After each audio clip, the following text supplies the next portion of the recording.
The idea to build the Titanic and Olympic was conceived in 1907 at a dinner party in Oceanic House, London, where Lord Perry had invited Bruce Ismay, among others. So the plan was to make these ships luxurious and comfortable for passengers. Olympic would be launched first, and then Titanic would be an improved version of Olympic. So the two ships were not supposed to be identical at all. Four men supervised over this project. They were Lord Perry, the director of Harland and Wolff; Edward Wilding, who was responsible for calculating stability, trim, and design; Alexander Carlisle, the yard's general manager and chief draughtsman; and of course, Thomas Andrews, the yard's naval architect.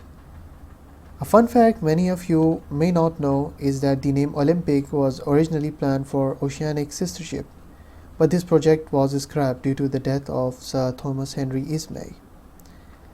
As these ships were to be the largest ever built in the yard, Harland and Wolff had to demolish 3 existing slipways and then build 2 new ones in their place.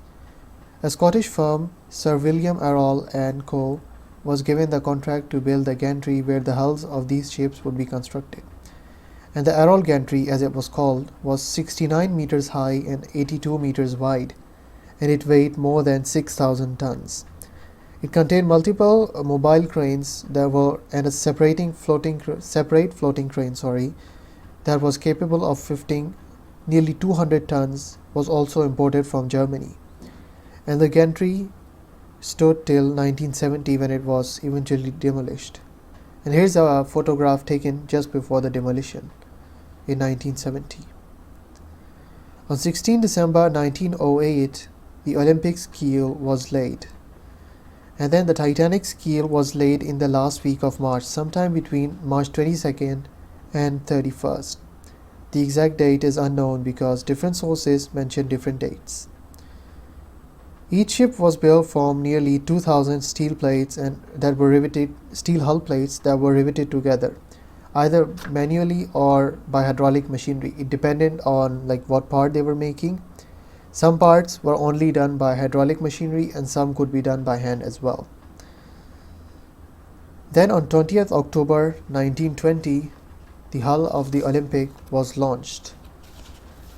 For making it easier for the black and white cameras to capture the photographs, the hull was painted light grey above the waterline. So it wasn't white like some of you might be thinking, it was actually light grey. And in June of the following year, Olympic would sail on its maiden voyage under the command of Captain E.J. Smith, who was White Star Line's most senior captain. Back in Belfast, work was still going on the Titanic. One of the last things that were fitted onto the Titanic's hull before launch were the 3 anchors.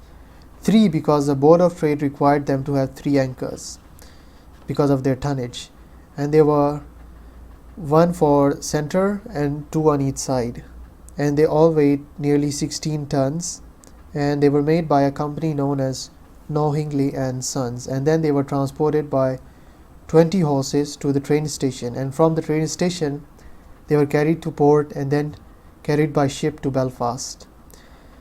You might not know this, but the workers that were building these ships didn't actually wear any safety equipment. No overalls, no helmets, no nothing. In fact, they just wore normal suits and worked. And because of this, 8 people died building these 2 ships. But at least 3 of them to this day are unidentified. White Star Line also had a tradition of not christening their ships. Basically, what would happen is, in other companies and other countries, they take a bottle of champagne and they smash it against the hull and then give the ship its name. But White Star Line didn't do this. Their tradition was they would already decide the name and then just straightforward launch the hull. And that's exactly what they did to Olympic and Titanic. On 31st May 1911, 22 tons of soap, that's more than you and I will use in our lives, were used to lubricate the slipway. And then at 12:15 p.m., the hull of the Titanic was successfully launched. So the Titanic was supposed to get fitted out and then go into Thompson Dry Dock to get the propellers fitted. and this dry dock still exists today and is a famous tourist attraction. All seemed well until 20th September 1911. What happened on this day was that Olympic, on a westbound voyage, collided with the British warship HMS Hawke just after departing Southampton. So in this collision, Olympic's propeller shaft was twisted and the two aftmost compartments flooded.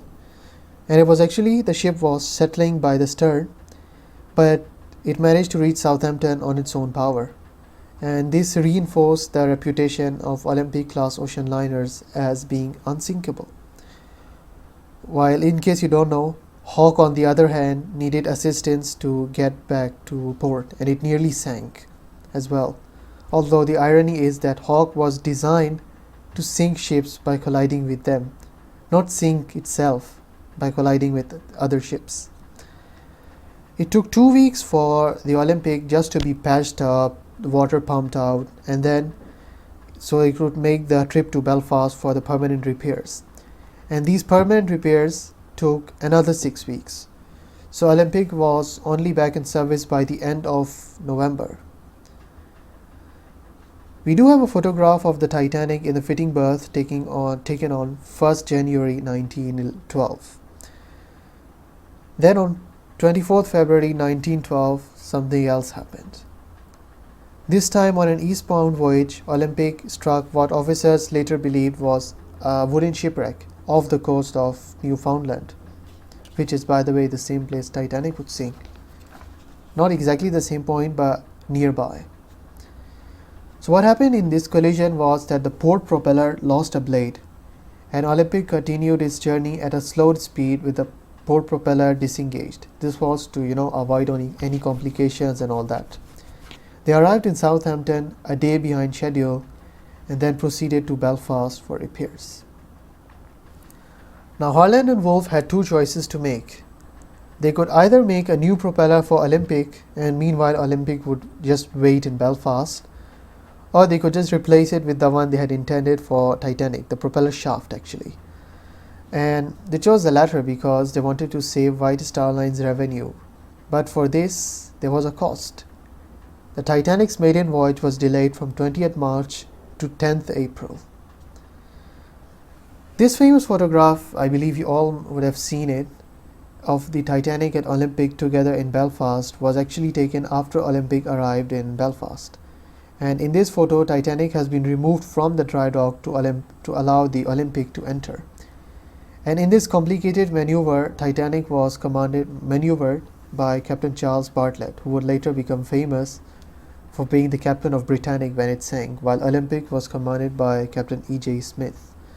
The thing is that Titanic wasn't really able to function on her own because the propellers weren't completely fitted, so they had to use tugboats to move it, while Olympic could move on its own. Eventually, work on the Olympic was completed, and on 7th March it left Belfast, commanded by Captain E.J. Smith, while the work will resume on the Titanic and was completed by 31st March. But that's a story for another day. Thank you for watching.